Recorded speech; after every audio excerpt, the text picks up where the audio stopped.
ಸ್ನೇಹಿತರೆ ನಮಸ್ಕಾರ.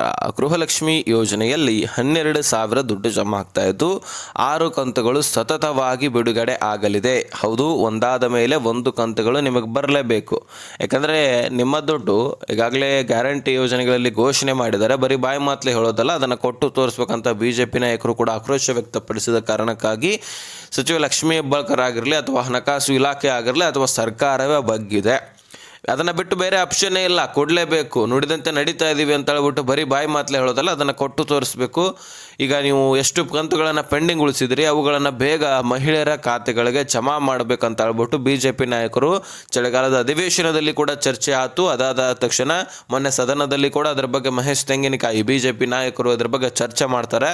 ಹಾಗಾದರೆ ಯಾವಾಗ ಜಮಾ ಆಗುತ್ತೆ ಈ 6 ಕಂತುಗಳು, ಯಾವ್ಯಾವ ಕಂತುಗಳು? ಈಗಾಗಲೇ ರಾಜ್ಯ ಬಜೆಟ್ ಮಂಡನೆ ಆಗ್ತಾ ಇದೆ, ಇದರಲ್ಲಿ ಎಷ್ಟು ದುಡ್ಡನ್ನು ಮೀಸಲಿಡಬಹುದು, ಇದರೆಲ್ಲದರ ಬಗ್ಗೆ ಈ ವಿಡಿಯೋದಲ್ಲಿ ಮಾಹಿತಿನ ತಿಳಿಸಿಕೊಡ್ತೀನಿ.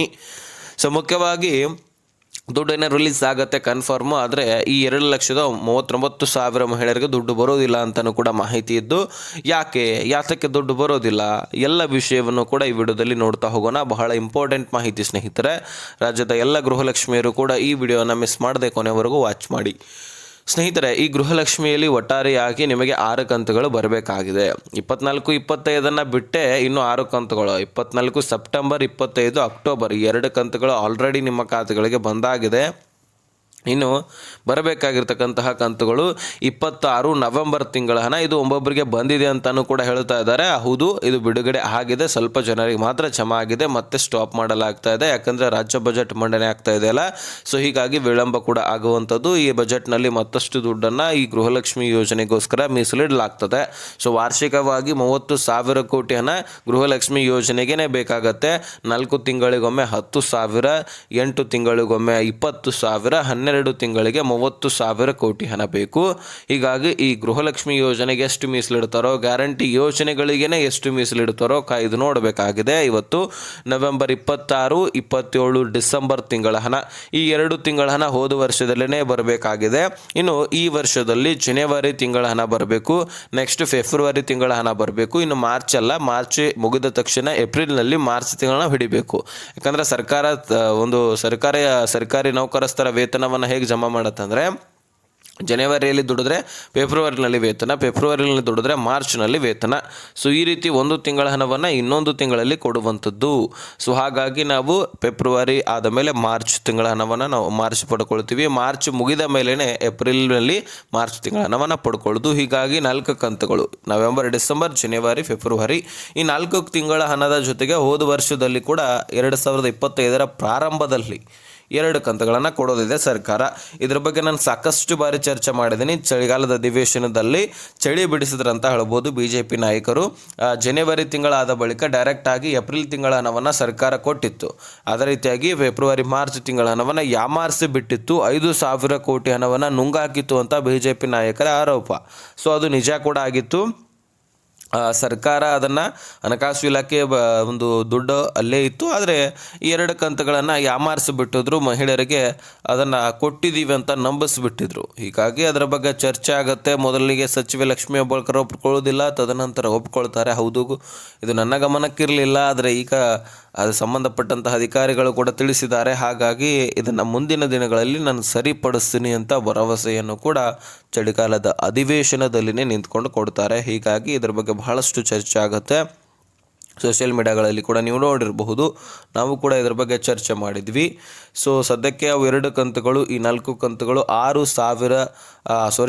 ಕಂತುಗಳು 12,000 ದುಡ್ಡು ನಿಮ್ಮ ಖಾತೆಗಳಿಗೆ ಬರಬೇಕಾಗಿದೆ. ಅವೆಲ್ಲವೂ ಕೂಡ ಸಿದ್ಧತೆಗೊಂಡಿದೆ.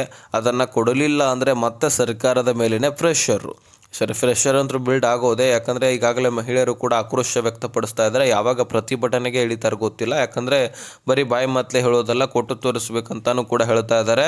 ಇವರನ್ನು ನಂಬಿಕೊಂಡು ನಾವು ಓಟ್ ಹಾಕಿದ್ದೀವಿ, ಬೆಲೆಗಳೇನೋ ಏರಿಕೆ ಆಗ್ತಾ ಇದೆ, ಆದರೆ ಈ ಕಡೆ ಕೊಡುವಂತಹ ದುಡ್ಡು ಕೂಡ ಕೊಡ್ತಾ ಇಲ್ಲ, ನಮ್ಮ ದುಡ್ಡನ್ನು ನಮಗೆ ಕೊಡ್ತಾ ಇದ್ದಾರೆ ಅಂತ ಹೇಳ್ಬಿಟ್ಟು ಆಕ್ರೋಶ ವ್ಯಕ್ತಪಡಿಸ್ತಾ ಇರುವಂಥದ್ದು. ಈ ಕಡೆ BJP ನಾಯಕರು ಕೂಡ ದುಡ್ಡನ್ನು ಕೊಡಲೇಬೇಕಂತ ಹೇಳ್ಬಿಟ್ಟು ಒತ್ತಾಯ ಹೇರ್ತಾ ಇದ್ದಾರೆ. ಇದರ ಮೇರೆಗೆ ಸರ್ಕಾರ ಕೊಡಲೇಬೇಕು. ಹಣಕಾಸು ಇಲಾಖೆಯು ಕೂಡ ಸರಿಯಾದ ಟೈಮ್ಗೆ ದುಡ್ಡನ್ನು ಕೊಡ್ತಾ ಇಲ್ಲ ಅಂತ ಹೇಳ್ತಾ ಇದ್ರು.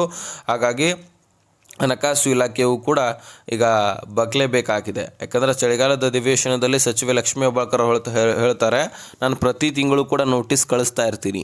ಅಂದರೆ ಈಗ ಜನವರಿ ಮುಗೀತಂತ ಅಂದ್ಕೊಳ್ಳಿ, ಫೆಬ್ರವರಿನಲ್ಲಿ ಜನವರಿ ತಿಂಗಳ ಹಣ ಇಂತಿಷ್ಟು ಮಹಿಳೆಯರಿದ್ದಾರೆ ಅಷ್ಟು ನಾವು ಕೊಡಬೇಕಾಗಿದೆ, ಸೊ ಬೇಗನೆ ದುಡ್ಡನ್ನು ಕಳುಹಿಸಿ ಅಂತ ನೋಟಿಸ್ ಕಳುಹಿಸಲಾಗಿರುತ್ತೆ.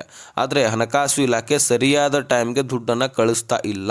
ಸೊ ಹಾಗಾಗಿ ನಾನು ಮಹಿಳೆಯರಿಗೆ ಒಂದಾದ ಮೇಲೆ ಈ ಕಂತುಗಳನ್ನು ಕೊಡ್ಲಿಕ್ಕೆ ಆಗ್ತಾ ಇಲ್ಲ, ಇಷ್ಟಾಗಿ ಪೆಂಡಿಂಗ್ ಉಳಿದು ಬಿಟ್ಟಿದೆ ಅಂತ ಹೇಳಿದ್ರು. ಹಾಗಾಗಿ ಅದಾದ ಬಳಿಕ ಹಣಕಾಸು ಇಲಾಖೆಯ ಮೇಲೆ ಏನು ಆರೋಪ ಬೀಳುತ್ತೋ ದಿಢೀರನೆ 7,500 ಕೋಟಿಯಷ್ಟು ಫಂಡನ್ನು ಬಿಡುಗಡೆ ಮಾಡಲಾಗತ್ತೆ. ಸೊ ಆ ಒಂದು ದುಡ್ಡಲ್ಲಿ 3 ಕಂತುಗಳು ಕ್ಲಿಯರ್ ಆಗ್ತವೆ. ಈಗಾಗಲೇ 24, 25 ಕ್ಲಿಯರ್ ಆಗಿದೆ, ಅದರ ಜೊತೆಗೆ 26ನೇ ಕಂತು ಕೂಡ ಕ್ಲಿಯರ್ ಆಗುವಂಥದ್ದು. ಸೊ ಹೀಗೆ 3 ಕಂತುಗಳನ್ನು ಇಲ್ಲಿ ಹಣಕಾಸು ಇಲಾಖೆ ದುಡ್ಡನ್ನು ಕೊಟ್ಟು ಕ್ಲಿಯರ್ ಮಾಡಲಾಗುತ್ತೆ. ಇದರ ಜೊತೆಗೇ ಸ್ನೇಹಿತರೆ, ಮುಖ್ಯವಾಗಿ ಈಗಾಗಲೇ CM ಸಿದ್ದರಾಮಯ್ಯನವರು ಕೂಡ ಅದಕ್ಕೆ ಆದೇಶವನ್ನು ಕಳಿಸಬೇಕು. ಇದೆಲ್ಲವೂ ಕೂಡ ಅದರದೇ ಆದಂತಹ ಪ್ರೊಸೆಸರ್ ಇರುತ್ತೆ. ಅವರು ಆದೇಶ ಕೊಟ್ಟರೆ ಸಾಕು, ಅಲ್ಲಿಂದ ದುಡ್ಡು ರಿಲೀಸ್ ಆಗೇ ಆಗುತ್ತೆ. ಸದ್ಯಕ್ಕೆ ಈ 3 ಕಂತುಗಳು ಕ್ಲಿಯರ್ ಆದ ಮೇಲೆ ಮತ್ತೆ ಈಗಾಗಲೇ ರಾಜ್ಯ ಬಜೆಟ್ ಮಂಡನೆ ಕೂಡ ಆಗ್ತಾ ಇದೆ. ಇದರ ಮೇರೆಗೆ ಮೀಸಲಿಟ್ಟಿರ್ತಕ್ಕಂತಹ ದುಡ್ಡು ಕೂಡ ನಿಮ್ಮ ಖಾತೆಗಳಿಗೆ ಬರುವಂಥದ್ದು, ವರಿ ಮಾಡಿಕೊಳ್ಳುವಂತಹ ಅವಶ್ಯಕತೆ ಇಲ್ಲ. ಶಕ್ತಿ ಯೋಜನೆಯಲ್ಲಿ ಕೂಡ ಮೀಸಲಿಡಬೇಕು, ಗೃಹಲಕ್ಷ್ಮಿಯಲ್ಲಿ ಹಾಗೆ ಅನ್ನಭಾಗ್ಯ ಯೋಜನೆಯಲ್ಲಿ ಮೀಸಲಿಡಬೇಕಾಗತ್ತೆ. ಇನ್ನು ಗೃಹಜ್ಯೋತಿ ಅಂತೂ ಎಂದಿನಂತೆ ಬಿಲ್ ಬರ್ತಾ ಇದೆ, ಹೆಚ್ಚೇ ಬರ್ತಾ ಇದೆ ಬಿಡಿ. ಜೊತೆಗೆ ಯುವ ನಿಧಿ ಅಂತೂ ಅದು ಪ್ರಾರಂಭನೇ ಆಗಿಲ್ಲ ಅಂತ ಹೇಳ್ಕೊಳ್ಬಹುದು. ಪಂಚ ಗ್ಯಾರಂಟಿ ಅಂತೂ ಅಲ್ವಾ, ಇವು 3 ಗ್ಯಾರಂಟಿ ಯೋಜನೆಗಳು ಮಾತ್ರ. ಅದರಲ್ಲಿ ಈಗ ಅಡಚಣೆ, ಒಂದು ಕೊಡೋದು ಒಂದು ಬಿಡೋದು. ಇನ್ನು ಸ್ನೇಹಿತರೆ, ಮುಖ್ಯವಾಗಿ 2,39,000 ಮಹಿಳೆಯರಿಗೆ ದುಡ್ಡು ಬರೋದಿಲ್ಲ ಅಂತ ಏನು ಮಾಹಿತಿ ಇತ್ತಲ್ಲ, ಅದರಲ್ಲಿ ಇನ್ಫಾರ್ಮೇಷನ್ ಕೊಡೋದಾದರೆ ಬಹುತೇಕ ಬಹಳಷ್ಟು ಫಲಾನುಭವಿಗಳ ಬ್ಯಾಂಕ್ ಅಕೌಂಟ್ಗಳು ಚಾಲ್ತಿಯಲ್ಲಿ ಇಲ್ಲ. ಅದರಲ್ಲಿ ಮುಖ್ಯವಾಗಿ ಹಳ್ಳಿಯಲ್ಲಿರ್ತಕ್ಕಂತಹ ಮಹಿಳೆಯರ ಹತ್ರ ಆಂಡ್ರಾಯ್ಡ್ ಫೋನ್ ಇರೋದಿಲ್ಲ. ಅವರು ಗೂಗಲ್ ಪೇ ಅಥವಾ ಫೋನ್ಪೇ ಅಥವಾ ಪೇಟಿಎಮ್ ಮುಖಾಂತರ ಆನ್ಲೈನ್ ಟ್ರಾನ್ಸಾಕ್ಷನ್ ಮಾಡಿದ್ದಾದರೆ ಅಕೌಂಟ್ ಚಾಲ್ತಿಯಲ್ಲಿ ಇರ್ತಾ ಇತ್ತು. ಆದರೆ ಆನ್ಲೈನ್ ಪೇಮೆಂಟ್ ಅಲ್ಲ, ಈ ಕಡೆ ಬ್ಯಾಂಕ್ಗಳಿಗೆ ಬಂದು ಆಫ್ಲೈನ್ನಲ್ಲಿ ಕೂಡ ಮಾಡಿಸ್ತಾ ಇಲ್ಲ. ದುಡ್ಡು ಹಾಕೋದು ತೆಗೆಯೋದು ಈ ರೀತಿ ಟ್ರಾನ್ಸಾಕ್ಷನ್ ವಹಿವಾಟು ಮಾಡ್ತಾ ಇದ್ರೆ ಮಾತ್ರ ಬ್ಯಾಂಕ್ ಅಕೌಂಟು ಚಾಲ್ತಿಯಲ್ಲಿ ಇರ್ತದೆ. ಇದು ಸಿಟಿಯಲ್ಲಿದ್ದರೂ ಆಯಿತು, ಇನ್ನು ಹಳ್ಳಿಯಲ್ಲಿರ್ತಕ್ಕಂಥವರು ಕೂಡ ಆಯಿತು. ಆದರೆ ಹೆಚ್ಚಾನೆಚ್ಚು ಹಳ್ಳಿಯಲ್ಲಿರ್ತಕ್ಕಂತಹ ಮಹಿಳೆಯರ ಬ್ಯಾಂಕ್ ಅಕೌಂಟ್ಗಳು ಬಂದ್ ಆಗಿದೆ. ಅದನ್ನು ನೀವು ಓಪನ್ ಮಾಡ್ಕೊಳ್ಬೇಕು. ಬ್ಯಾಂಕಿಗೆ ಬಂದು ಈ KYC ಮಾಡಿಸ್ಕೊಂಡು ಅದನ್ನು ನಂತರ ನಿಮಗೆ ಎಂದಿನಂತೆ ದುಡ್ಡು ಜಮಾ ಆಗಲಿಕ್ಕೆ ಪ್ರಾರಂಭವಾಗುತ್ತೆ. ಸೊ ಇದನ್ನು ಪ್ರತಿಯೊಬ್ಬ ಮಹಿಳೆಯರು ಕೂಡ ಮಾಡಬೇಕು. ಯಾವ ಮಹಿಳೆಯರದು ಬ್ಯಾಂಕ್ ಅಕೌಂಟ್ಗಳು ಚಾಲ್ತಿಯಲ್ಲಿಲ್ಲ ಅವರೆಲ್ಲರೂ ಕೂಡ ಮಾಡಬೇಕಂತ ಸಚಿವೆ ಲಕ್ಷ್ಮೀ ಹೆಬ್ಬಾಳ್ಕರ್ ಅವರು ತಿಳಿಸಿದ್ದಾರೆ. ತದನಂತರ ದುಡ್ಡು ಜಮಾ ಆಗಲಿಲ್ಲ ಅಂದರೆ ನಾವು ಕಾರಣರಲ್ಲ. ಸೊ ಮೊದಲು ಈ ಕೆಲಸ ಮಾಡ್ಕೊಳ್ಳಿ, ತದನಂತರ ನಾವು ದುಡ್ಡನ್ನು ಹಾಕ್ತೀವಿ ಅಂತ ಭರವಸೆಯನ್ನು ಕೊಟ್ಟಿದ್ದಾರೆ. ಸೊ ಹಾಗಾದರೆ ನಿಮ್ಮ ಅಕೌಂಟ್ಗಳು ಕೂಡ ಚಾಲ್ತಿಯಲ್ಲಿ ಇದೆಯಾ ಅಥವಾ ಇಲ್ವಾ ಅಂತ ಕನ್ಫರ್ಮ್ ಮಾಡ್ಕೊಳ್ಳಿ. ಚಾಲ್ತಿಯಲ್ಲಿ ಇದ್ದಿದ್ದೇ ಆದರೆ ನಿಮಗೆ ದುಡ್ಡು ಜಮಾ ಆಗುತ್ತೆ. ಚಾಲ್ತಿಯಲ್ಲಿ ಇರಲಿಲ್ಲ ಅಂದರೆ ನಿಮಗೆ ದುಡ್ಡು ಜಮಾ ಆಗೋದಿಲ್ಲ. ಅದನ್ನು ಸರಿಪಡಿಸ್ಕೊಂಡ್ರೆ ಮಾತ್ರ ದುಡ್ಡು ಜಮಾ ಆಗುವಂಥದ್ದು. ಇದಿಷ್ಟು ಇನ್ಫಾರ್ಮೇಷನ್ ಆಗಿತ್ತು ಸ್ನೇಹಿತರೆ, ಗೃಹಲಕ್ಷ್ಮಿ ಕುರಿತಾಗಿ ಮಾಹಿತಿನ ನೆಕ್ಸ್ಟ್ ಮಾಹಿತಿಯಲ್ಲಿ ಸಿಗೋಣ. ಅಲ್ಲಿಸ್ತೇನೆ, ಬಾಯ್ ಬಿಡಿ ಫ್ರೆಂಡ್ಸ್.